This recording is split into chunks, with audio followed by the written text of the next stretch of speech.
Hello, my name is Derek from Tomcat Gas Training, and the video you're about to watch is our continuation of our health and safety videos on plumbing tools and equipment. The next tool we're going to be looking at are these, blow lamps. Well, in the UK we call them blow lamps, in America they call them blow torches, and in Germany they call them Bunsen burners, I believe. Anyway, the reason why we call them blow lamps in the UK is way back when the gold and silver smiths used to get a paraffin lamp, put a little tube going to it, which they blew down, which increased the oxygen to the flame, which made it a lot hotter. So that's where the term blow lamps come from. Then in about 1790s or so, a German came along and invented the proper blowtorch.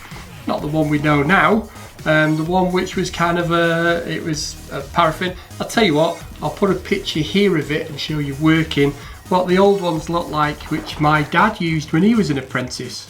But by the time the 1970s came along, we started using propane, and the plumbing torch changed forever by using propane gas. So that's a quick history lesson on blow lamps. So let's have a look at the blow lamps themselves. It's not really the difference in the torches. Well, there are two differences in the torches. We have kind of a big nozzle and we have a smaller nozzle. Okay, now these aren't your domestic blow lamps. You can get smaller nozzles than these, but these are what the modern plumber gas engineer uses now. But the main difference is the two types of gas we use. So this one, what's in here is propane, okay, and what we've got in here is what's called MAP gas. Now MAP gas stands for three big long names which I'm never going to try and say, so I'll tell you what, I'll put them down here and you can read what MAP stands for. Okay, so done that now. But the main difference with these is the MAP gas is a lot hotter than the propane, but we also have a propane butane mix as well, which is in a red bottle. But we haven't got one of them, so we're just going to talk about these two. Now, this is a lot hotter than this one. So our flame temperature for the MAP gas is about 2,925 degrees C, which is about 5,300 degrees F if you're American. And for the propane, we've got 2,820 degrees C, or 5,110 in American money. So there's also an ignition temperature difference. So the ignition temperature for that is 920 degrees F, or 497 degrees centigrade. And for the propane, we're on 689 degrees Fahrenheit, or 365 degrees centigrade. Now, flammability limits. So for natural gas, we've got the 5 to 15% gas in air mix. So for the MAP gas, we've got 3 to 11% gas in air, and for the propane, we've got 1.5 to 10.9% gas in air. So that's our flammability limits. So one thing you've got to do is be very careful when you're transporting this in your van, because it can blow the roof off your van. So plumbers, gas engineers should be smoking in the vans because of carrying these dangerous things in the back, just in case they're leaking. Now, MAP gas, basically, when this came out, was a replacement for acetylene, or a safer gas than acetylene. But now it hasn't got acetylene in it. It's got cheaper chemicals in it, so it's got propylene in there. It's actually got 99.5% propylene, and the other 0.5% is propane. So this is a more expensive than this one, and this one's, as we see from the results, is a lot hotter than this one. But really, when you turn them on, you can see a slight difference in colour, but that's about it. You'd never be able to tell from the temperature. So I would use this one on my small bore pipes, so my 15, 22, and I would use this one on the larger sizes, the 28, the 32, the 35. But really I should have the bigger nozzle on this one and the smaller nozzle on this one. But I've gone the other way around because I basically use this on everything, and it can get too hot on 15mm if you've got the bigger nozzle, or set fire to the house, which we don't want to be doing. So basically that one is hotter than this one. So that's a look at the gases. So why don't we do something like soldering with them? Let me just explain how these blow lamps, how you work them. So first of all, this red button here does two things. First of all, that's your ignition. Second, if you twist it, it becomes a lock. Okay, so if you're looking at it from the front, I twist it anti-clockwise, unlocks it, and I twist it clockwise, locks it. So that's unlock, that's lock. Next thing is, what happens is when you press the button in, you have to keep your finger on it. So there is another lock on the top here which you press down, which keeps the flame on for you. You press the button in, press the button down, let your finger off. Okay, that keeps it on. This here is the adjuster for the gas. That's putting more gas in. That's putting less gas in. This is where the air for combustion comes in. So this is your pre-air here. So these little holes you can see around the side there is where your air comes in for combustion. And if you block those off, you will get incomplete combustion. So that shows your air. You get incomplete combustion now. Okay, so your air goes in there, mixes with the gas, blends in there, gets ignited at the end and lights. So that's how these blow lamps work. Now, before we get into doing a bit of soldering, let's have a look at what we're going to be using. Now, the solder we're going to be using is this one. This one is lead solder. Okay, the other type of solder you can buy is lead-free solder. Now, the difference between lead and lead-free solder is this is pure lead, and lead-free is a mixture of copper and zinc. Okay. Now, the melting point of this, or the melting temperature of this, is 183 degrees C, or 361 degrees in old money. But for the lead-free, it's 270 degrees C, or 422 degrees Fahrenheit. So this one melts at a lower temperature. So technically you need less gas. Okay. Also, you get twice as much lead solder as you do for lead-free, and it's also half the price. So it's a bargain. Now people say because it's lead, you get poisoned from it, so we can't use it. Well, we can't use lead solder on potable drinking water. Fluid category 1 and 2, hot and cold water. Everything else, gas, central heating pipes, we can use lead solder.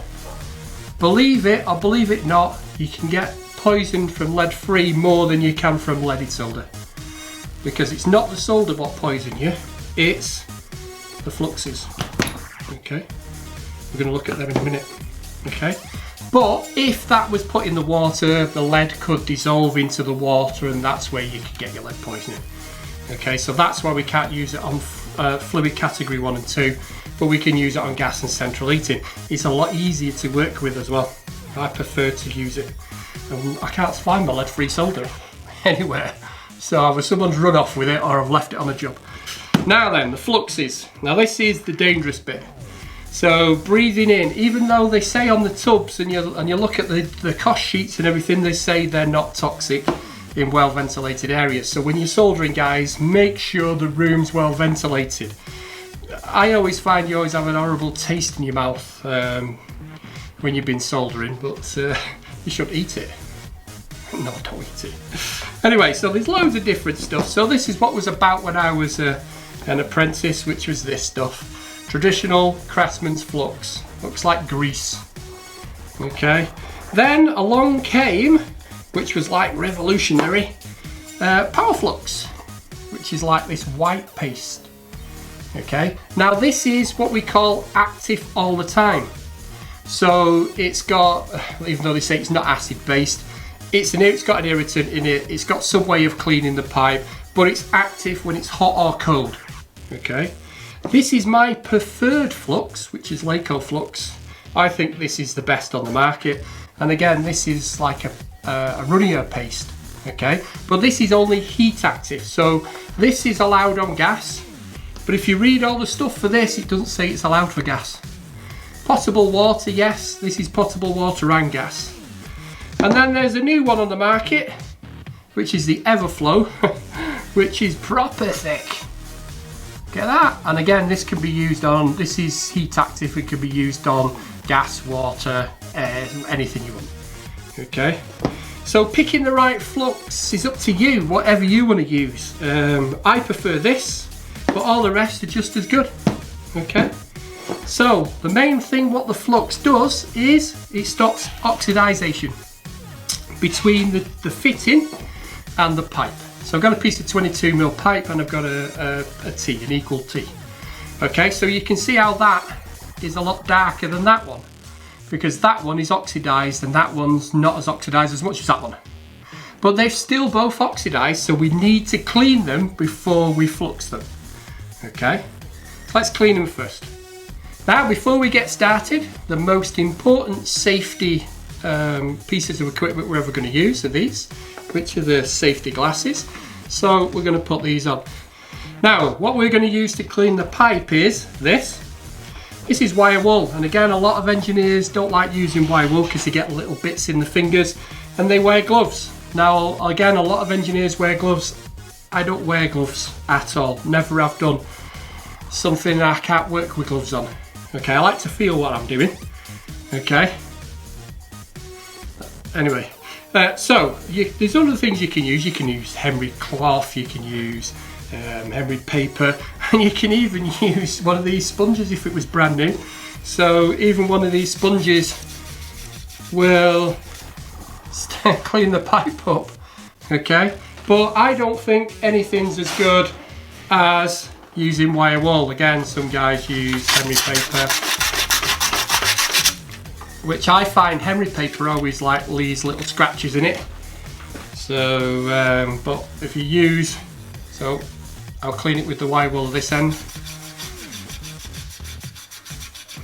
So if you get yourself a big chunk and put it in your hand and spin the pipe, you don't get the little bits in your fingers.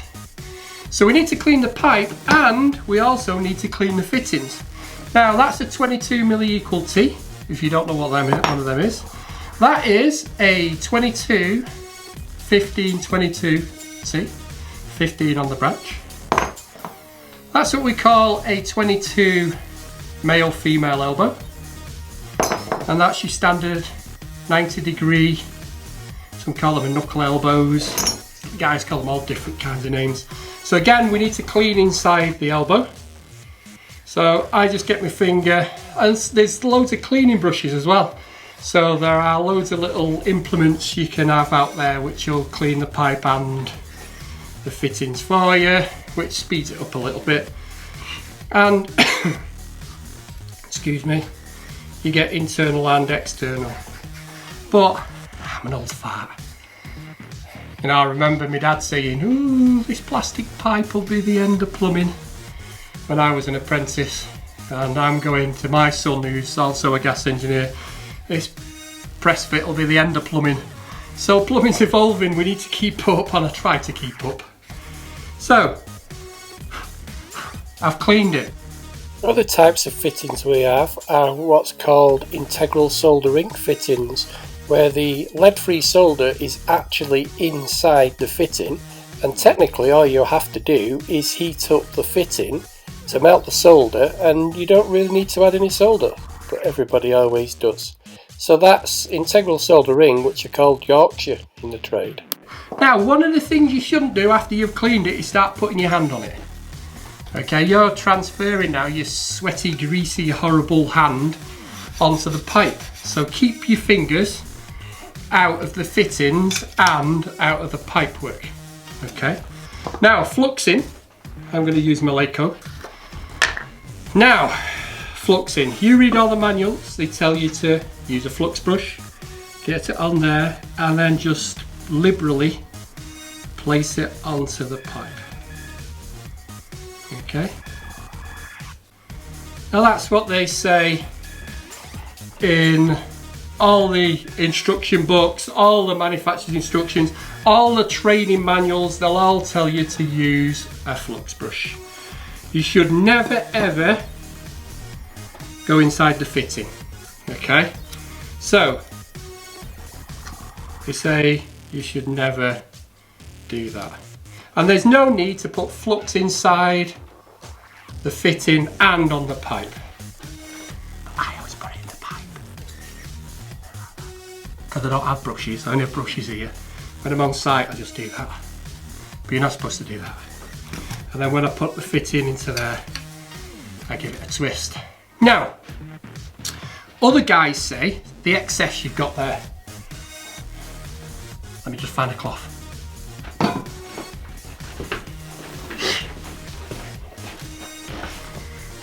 Got a cloth. Now, what they say is wipe off that excess flux, because you don't want it running down the pipe once you solder it up.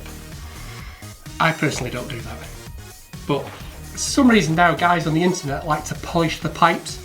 They like to use Brasso on the pipes. They like to make it all look nice and shiny. I think if I was a customer, I'd rather it didn't leak than it looking nice and shiny.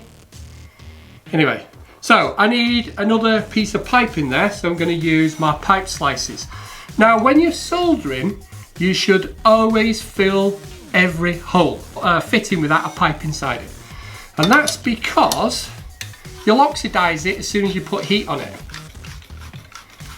So we're cutting using pipe slices, and what I've done is I've slid the pipe slices on, and where the cutter is, I'm twisting the pipe slice to the direction of the cutter. There's also a directional arrow on there, so it cuts through it. If I do it the other way, so if I put it on and I twist it the opposite way, it comes off. Okay, so if I go towards the rollers, it'll come off. If I go towards the wheel, it will cut it. Okay, so that's using pipe slices. After cutting the pipe, we use a deburring tool to deburr the inside of the pipe to stop any restriction from the burr. So what I need to do now is clean my end of pipe up again, but not with a rag, with the wire wool. So I'm going to clean that up again. I've already done the fitting, so I'm going to do what the manufacturers tell us to do, or the training manuals, and that is just apply the flux onto the pipe. Okay, so now put it in, give it a twist, job's a good one. So as you can see, this is what happens if you don't use any flux. So the solder just melts but doesn't actually suck in, so it just ends up falling off the pipe. Now I'm lucky, I've got a vise here, so just going to put this in the vise. I'm not going to use MAP gas, that's a bit extreme. Even I'm going to use the propane. Now then, depends on whether you're left or right handed or who trained you. Depends on whether your blow lamp goes in your left hand and the solder goes into your right. Okay, it makes no odds whatsoever. Now the other thing is, how much solder do we use? Now again, what they say in the training manuals is the diameter of the pipe. So the diameter of the pipe, if you put it onto the pipe and you bend the solder on the diameter of the pipe, that's how much solder you require for 22mm, and you would do the same for 15 and 28. Okay, so hopefully you can see this. Now when I'm soldering, you don't have the heat, you don't need that much, no need for that. So you have a nice flame. Remember, this is a big torch, and I'm going to place the heat onto the bottom, and you'll see the flux run around.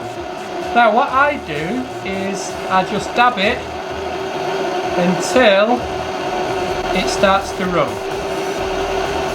Until I start to feel it starting to run.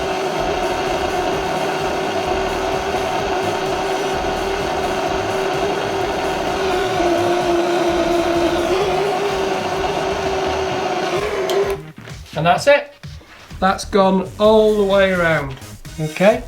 So what that's done is, it's called capillary attraction. When you've got two metals the same together, you apply the heat, it creates a suction. Okay? Capillary attraction. And that's how the solder sucks into the fitting, so it goes all the way in. Now, never ever dunk it in water or use a wet cloth to cool it straight away. You need to leave at least 30 seconds to a minute. Okay, and now in that time while it's hot, you could get some wire wool and just wipe it to get rid of your excess on your fitting. Now if you are going to use a rag to cool it, make sure the rag is warm. Don't use freezing cold water, okay, before you cool it off. Now let's have a look at this fitting closer. Now I don't know whether you can see that, but that's the fitting. It's still hot. That's the fitting, it's gone all the way around. And you could see how little I used. Okay. Now, is it the neatest bit of soldering you've ever seen in your life? No. Will it leak? I bloody hope not. Okay. Now let's have a try of soldering vertically. When you're soldering vertically, again, you need to put the heat on the opposite side of where you want to put the solder. Now, if this is the front of the pipe, I always feed the solder into the back. So if it does run down the back, the customer's never going to see it. Okay? So if I put it round the front, and again, I'll dip down so you can see, I'm putting the nozzle just on the fitting here. Okay? And I don't waft. There's no wafting in our job. And I'm just keeping the heat there. And again, I'm just waiting till it starts to suck up. Okay, and then I can get my wire wool.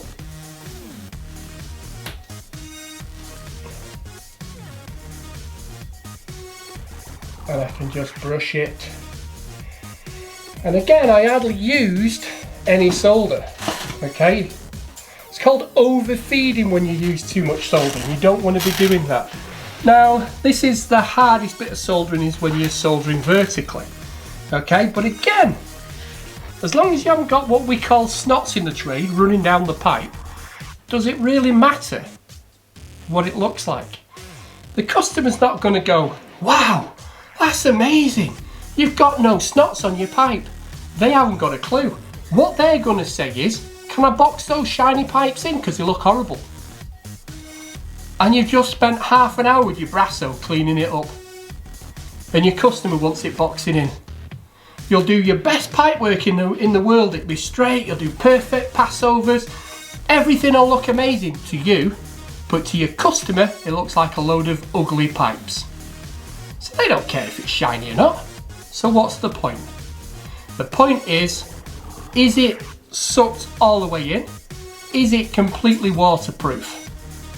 And is it going to be like that for the next 100 years? That's what you're worried about, not whether it's shiny or not.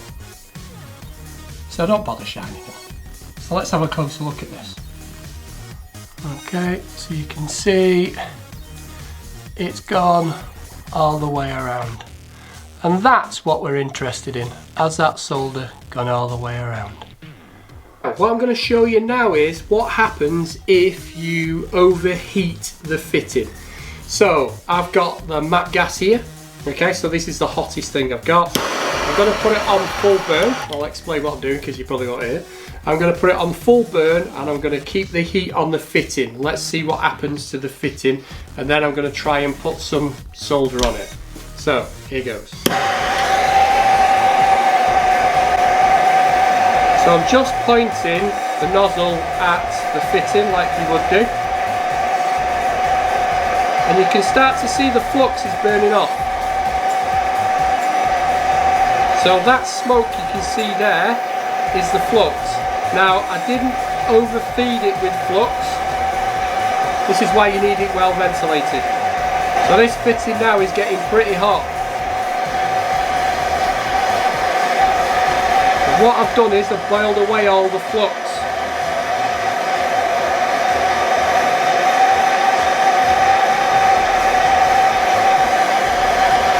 And what's happening is we're not getting capillary attraction now. It's just kind of falling off. like I've not used any flux whatsoever. You see that just falling off? So that's what happens if you overheat the fitting. Okay, so you can see the colour it's gone now. This is what's called annealing. So that makes the fitting incredibly soft now.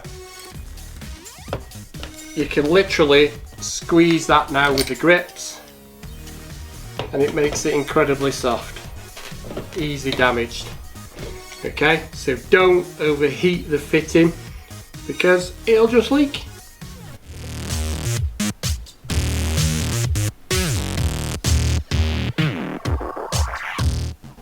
Well, let's recap. Pipework's all done now, all soldered. So what we did, we got our flux with our flux brush and we went round the pipe only. Does it matter whether you go inside the fitting or outside the pipe, as long as you don't use too much, because if you use too much, the solder will follow it running down the pipe. Okay, so don't use too much, because you can see there's not much run down that pipe. Okay, and if it does, it doesn't stick to the pipe if it's dirty. So we clean the pipe and the fitting to stop oxidization. Okay, so then we applied the flux. Again, when you add the heat, will stop oxidization. Yeah. We then applied the solder and we used leaded solder. Lead free you can only use on potable water. Leaded you can use on the central heating. The room's quite a big room here. It's well ventilated because it's the flux. What's the horrible stuff to breathe in? Okay, so be careful when you're in confined spaces with the flux, even though they say it's non-toxic. Now we're going to do soldering vertical against a wooden wall. So this is combustible material. So always about the health and safety, we need to think about how we're going to protect this from burning. So we could use one of these. So this is a heat mat. Now it's heat proof, heat resistant, it's not going to set on fire. So be careful with that. We could slide that behind the back of there,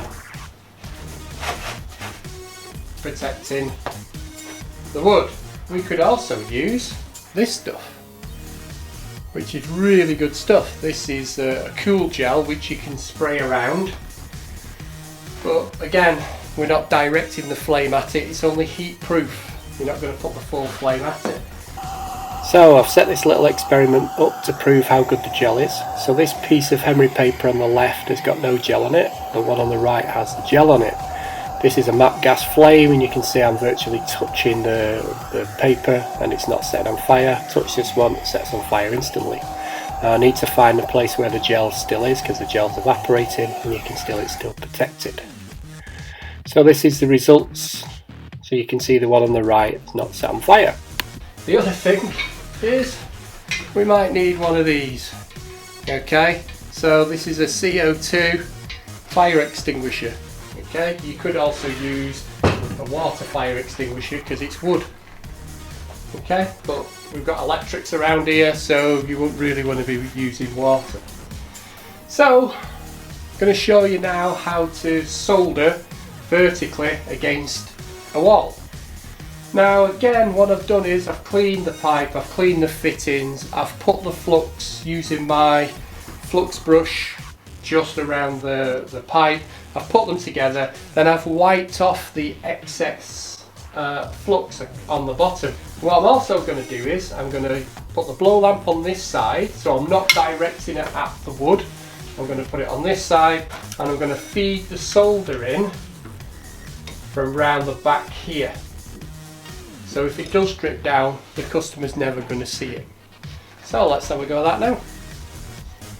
Now what I'm going to do is I'm going to be starting with the one at the top, because if you started at the one at the bottom, when you start doing the top, all the solder will run out. So I'm going to use MAP gas for this one. So I've got the flame on quite low. I'm pointing the flame at the back of the fitting. And I'm going to feed the solder in from round the back there. Again,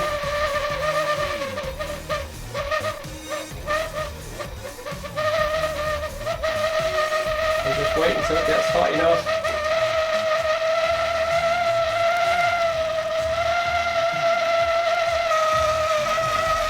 Now for the bottom one, again.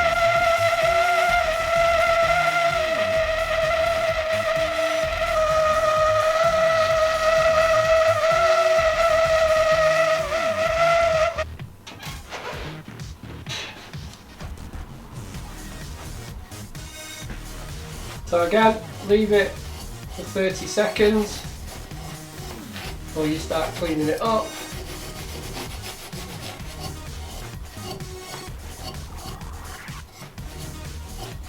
You can see there's no solders run down the pipe.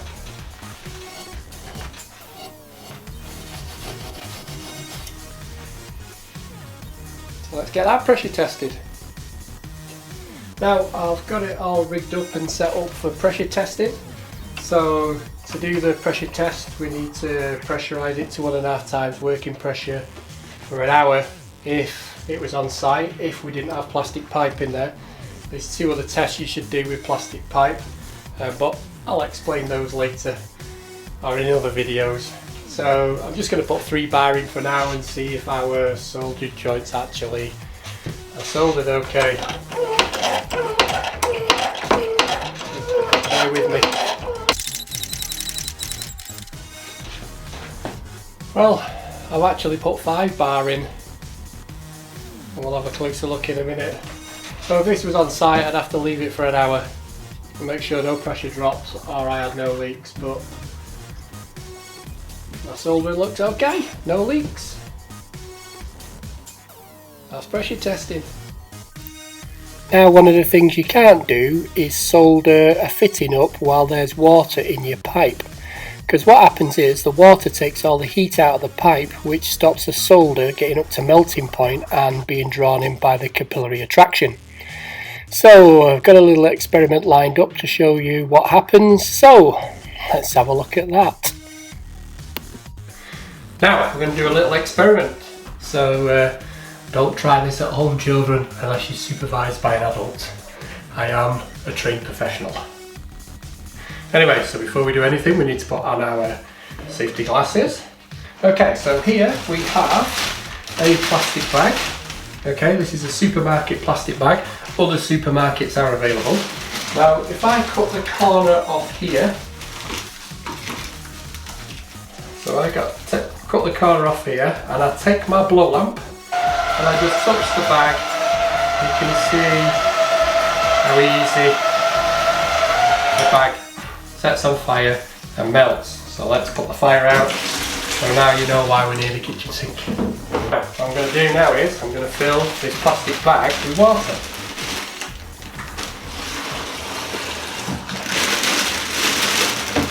Plastic bag is acting as if it's the pipe full of water.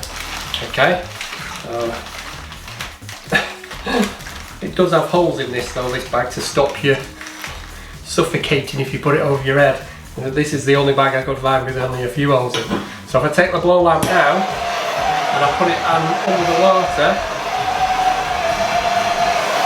you can see the bag isn't melting because of the water inside the bag. So that's what would happen with your pipe. Okay? So a bit of an extreme experiment, but you can see it won't warm that water up. So that's what happens in the bottom of the pipe.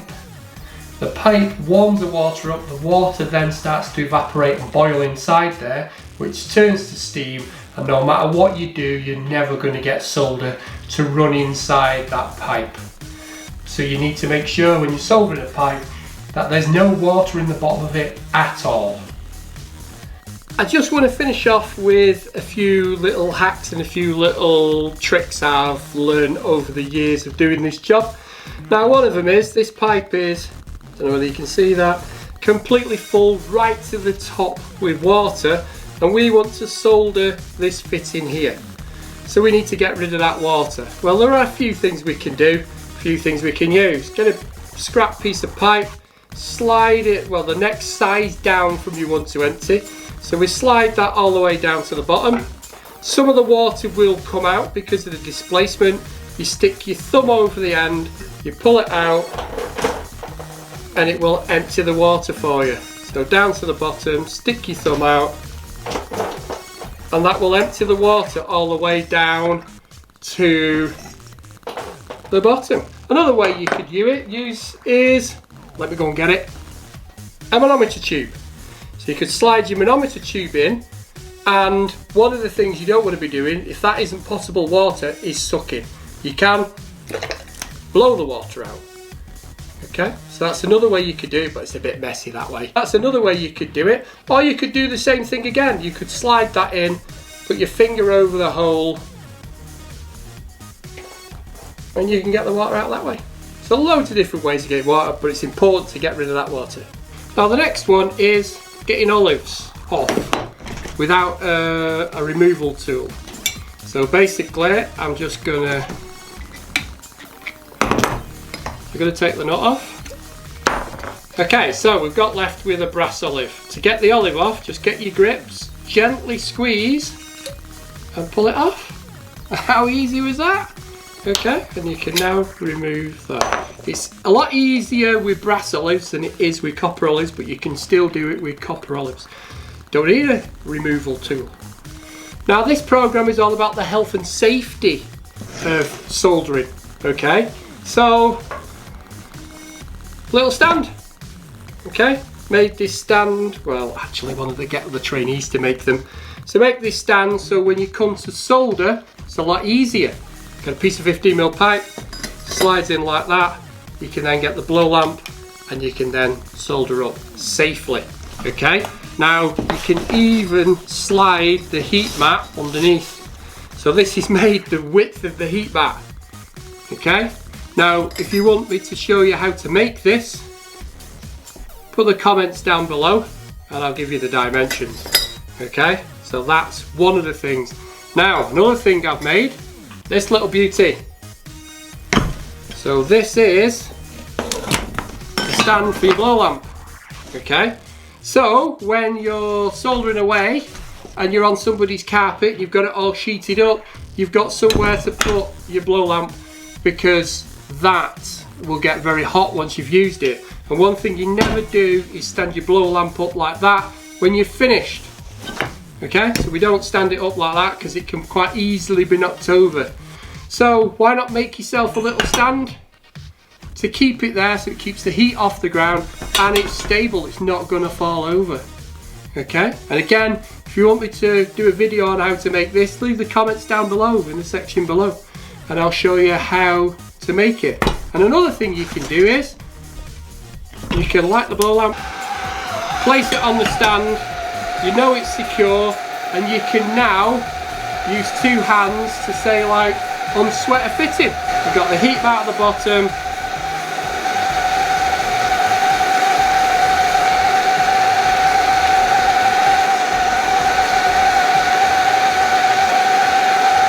pull it off. Two hands free. How easy is that? And this is safe and secure. Now that is our video on the health and safety of blow lamps. So I hope you've enjoyed this video. If you've liked this video, why don't you give us a thumbs up or leave a constructive comment down below. If you've not subscribed to our YouTube channel yet, then get subscribing, and don't forget to hit that notification bell because we release videos every Wednesday. Again guys, if you want me to show you how to make these, quite happy to, I'll make a video, but leave a comment down below, and if I get enough people to want me to show you how to make it, I'll make them. So all we've got left to say is thanks for listening, thanks for watching, and look out for the next health and safety video we've got coming out soon. Cheers guys.